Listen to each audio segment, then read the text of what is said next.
Budget নিয়ে সন্তোষ প্রকাশ করেছে শিল্পমহল। তাদের মতে এবারের বাজেটে ভারসাম্য রয়েছে। Ample opportunity to 1 lakh students every year for annual interest. The service coverage will expand to 168 out of 242 major clusters. We say it is a very balanced budget. The more focus of the government is on the agriculture side.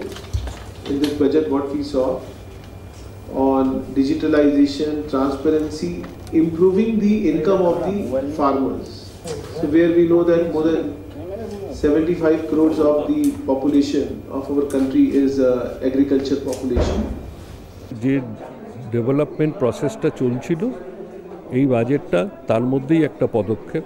এটা খালি এই বছর দেখলে চলবে না, গত কয়েক বছর ধরে যে ডেভেলপমেন্ট চলছে এবং ভবিষ্যতে আরও কয়েক বছর ধরে নিয়ে এই বাজেটটা ডিরেকশনালি সেই দিকে সেট করা হয়েছে যাতে এই ডেভেলপমেন্ট পার্সপেক্টিভটাকে ধরে এগোনো যায়।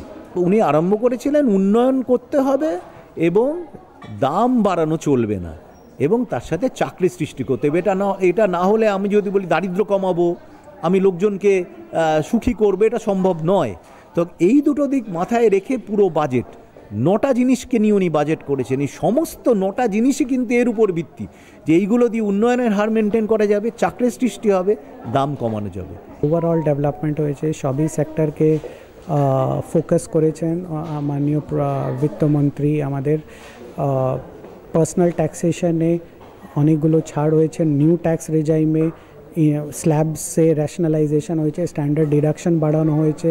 তো পার পার্সন